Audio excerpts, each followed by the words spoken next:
Laurent Rossi, Renault est resté en F1 pour vendre des Alpines, pas des Kangoo. Ceux qui possèdent un Kangoo apprécieront cette remarque, j'imagine. Sans le remplacement de Carlos Ghosn par Luca de Meo chez Renault en 2019, la page F1 aurait bien pu être fermée au sein du groupe français, car alors les progrès ne se faisaient pas spectaculaires. La progression au classement des constructeurs était interrompue, voire inversée, et de nombreux investissements restaient à faire pour concurrencer les écuries de pointe. Puis les budgets plafonnés sont arrivés, nivelant la performance, accompagnés d'une nouvelle vision stratégique au sommet, priorisant la F1 pour relancer la marque alpine. Après 2 ans, si les résultats ne sont pas au rendez-vous, et que soudain Red Bull ou autres investissent des tonnes d'argent, on s'est dit, ah merde, est-ce qu'on peut faire pareil? Peut-on faire la même chose? Se souvient Laurent aussi.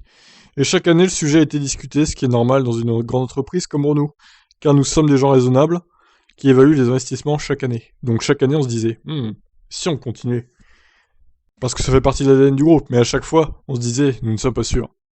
Nous nous demandions donc si Renault retirait vraiment de la F1 autant qu'il l'espérait.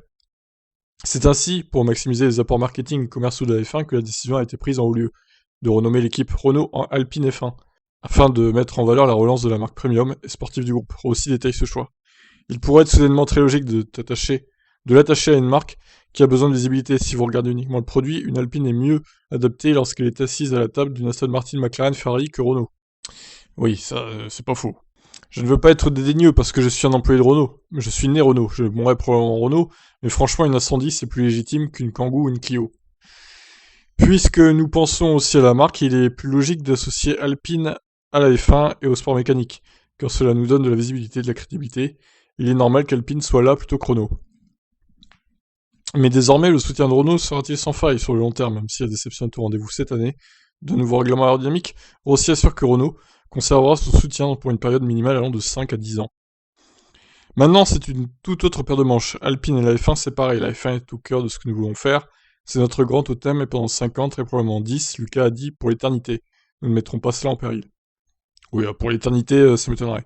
Et en fait, cela nous donne une marge de manœuvre pour dire l'année prochaine nous voulons être là, dans 2 ans nous voulons être là. Et c'est ainsi que l'on construit la performance, sans changer les choses ou les remettre en question tous les 2 ans. Cette notion de vision à moyen ou long terme, de stabilité, de cohérence est ancrée dans ce que nous faisons, et Alpine est le meilleur support pour ça. Renault, attiré les leçons du passé, ne voudra sûrement pas revivre une pareille mésaventure qu'avec Claret puis la relance quelques années plus tard du programme F1. Enstone, que l'équipe Lotus avait occupé entre-temps, avait été remise dans un état de décomposition avancée à Cyril Abitboul. Nous avons perdu cette stabilité, nous avons évidemment perdu des ressources, parce que tous les super talents partent dans d'autres équipes. Nous avons dû reconstruire juste la masse critique. Nous sommes arrivés à un nombre d'employés qui était faible. Et maintenant, nous avons une bonne masse critique parce qu'en fait, nous fonctionnons presque au niveau du plafond des coûts. Donc c'est un bon signe. Eh ben, c'était long, hein. Intéressant. Bon alors, moi je me demande, est-ce que ça va pas poser problème parce que Alpine, ils vont passer aux voitures totalement électriques dans quelques années. Et ils seront certainement toujours en F1. Alors bon, est-ce que la F1 leur servira de tremplin pour des voitures électriques? C'est un peu contradictoire, mais bon. Pourquoi pas après? Bon, en tout cas, ils ont l'air d'être là pour longtemps. Donc, ça, c'est pas mal, c'est bien. On verra ce que donne leur performance en 2022 du coup.